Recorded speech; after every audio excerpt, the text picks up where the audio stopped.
Karnataka ಬುಲ್ಡೋಜರ್ಸ್ trophy ಕನಸು ಭಗ್ನ. ಚೆನ್ನೈ ವಿರುದ್ಧ ಮುಗ್ಗರಿಸಿದ ಕಿಚ್ಚನ ಪಡೆ. ಸೆಲೆಬ್ರಿಟಿ ಕ್ರಿಕೆಟ್ ಲೀಗ್ 2025ರ ಪಂದ್ಯಾವಳಿಯಲ್ಲಿ ಚಾಂಪಿಯನ್ ಆಗುವ ಕರ್ನಾಟಕ ಬುಲ್ಡೋಜರ್ಸ್ ಕನಸು ಭಗ್ನಗೊಂಡಿದೆ.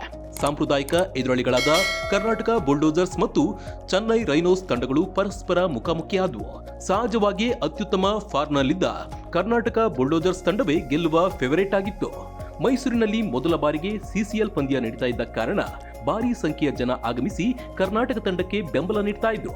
ಆದರೆ ಕರ್ನಾಟಕ ತಂಡ ಚೆನ್ನೈ ವಿರುದ್ಧ ಹೀನಾಯ ಸೋಲು ಕಂಡಿತ್ತು. ಆ ಮೂಲಕ ಸೆಮಿಫೈನಲ್ ಹಂತದಲ್ಲಿ ಟೂರ್ನಿಯಿಂದ ಹೊರಬಿತ್ತು. ಲೀಗ್ ಹಂತದಲ್ಲಿ ಕರ್ನಾಟಕ ಬುಲ್ಡೋಜರ್ಸ್ ತಂಡ ಬಹಳ ಸುಲಭವಾಗಿ ಚೆನ್ನೈ ರೈನೋಸರ್ಸ್ ತಂಡವನ್ನ ಸೋಲಿಸಿತ್ತು. ಹಾಗಾಗಿ ಸೆಮಿಫೈನಲ್ ಪಂದ್ಯದಲ್ಲಿ ಕರ್ನಾಟಕ ತಂಡ ಚೆನ್ನೈ ತಂಡವನ್ನ ಸುಲಭವಾಗಿ ಮಣಿಸಿ ಪ್ರವೇಶ ಮಾಡುವ ನಿರೀಕ್ಷೆ ಇತ್ತು. ಅಲ್ಲಿ ಬೆಂಗಾಲ್ ಟೈಗರ್ಸ್ ತಂಡವನ್ನ ಎದುರಿಸುವ ನಿರೀಕ್ಷೆ ಇತ್ತು. ಆದರೆ ಸೆಮಿಫೈನಲ್ ಪಂದ್ಯದಲ್ಲಿ ಅಚ್ಚರಿಯ ರೀತಿಯಲ್ಲಿ ಹೀನಾಯ ಸೋಲನ್ನ ಕರ್ನಾಟಕ ಬುಲ್ಡೋಜರ್ಸ್ ತಂಡ ಕಂಡಿದೆ. ಈ ಸೋಲಿನ ಮೂಲಕ ಕರ್ನಾಟಕ ಬುಲ್ಡೋಜರ್ಸ್ ತಂಡ ಟೂರ್ನಿಯಿಂದ ಹೊರಬಿದ್ದಿದೆ. ನಿನ್ನೆಯ ಪಂದ್ಯದಲ್ಲಿ ಮೊದಲು ಬ್ಯಾಟಿಂಗ್ ಮಾಡಿದ ಕರ್ನಾಟಕ ಬುಲ್ಡೋಜರ್ಸ್ ತಂಡ 10 ಓವರ್ಗಳಲ್ಲಿ 111 ರನ್ ಕಲೆ ಹಾಕಿತ್ತು. ಇದನ್ನ ಚೇಸ್ ಮಾಡಿದ ಚೆನ್ನೈ ತಂಡ ಅದ್ಭುತವಾಗಿ ಬ್ಯಾಟಿಂಗ್ ಮಾಡಿತ್ತು. ಚೆನ್ನೈ ತಂಡ ಮೊದಲ ಇನ್ನಿಂಗ್ಸ್ನಲ್ಲಿ 10 ಓವರ್ಗೆ 105 ರನ್ ಗಳಿಸಿತ್ತು. ಎರಡನೇ ಇನ್ನಿಂಗ್ಸ್ನಲ್ಲಿ ಕರ್ನಾಟಕ ತಂಡ 123 ರನ್ ಕಲೆ ಹಾಕಿತ್ತು.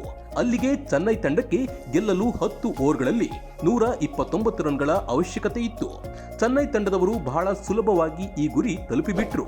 ಪಂದ್ಯ ಸೋಲಲು ಕರ್ನಾಟಕ ತಂಡದ ಕಳಪೆ ಬೌಲಿಂಗ್ ಪ್ರಮುಖ ಕಾರಣ. ರಾಜು, ಡಾರ್ಲಿಂಗ್ ಕೃಷ್ಣ, ಸುನಿಲ್, ಚಂದನ್ ಸೇರಿದಂತೆ ಬೌಲಿಂಗ್ ಮಾಡಿದ ಎಲ್ಲರೂ ಸಹ ದುಬಾರಿಯಾದರು. ಇನ್ನು 3 ಚೆಂಡು ಉಳಿದಿರುವಂತೆಯೇ ಕೇವಲ 3 ವಿಕೆಟ್ ಕಳೆದುಕೊಂಡು ಚೇಸ್ ಮಾಡಿ ಚೆನ್ನೈ ತಂಡ ಗೆದ್ದು ಬೀಗಿತ್ತು. 129 ರನ್ಗಳ ಉತ್ತಮ ಟಾರ್ಗೆಟ್ ಅನ್ನ ಕರ್ನಾಟಕ ತಂಡ ಉಳಿಸಿಕೊಳ್ಳಲು ಆಗಲಿಲ್ಲ. ನಿರಾಸೆ ಅನುಭವಿಸಿ ಟೂರ್ನಿಯಿಂದ ಹೊರಗೆ ಹೋಗಬೇಕಾಯಿತು.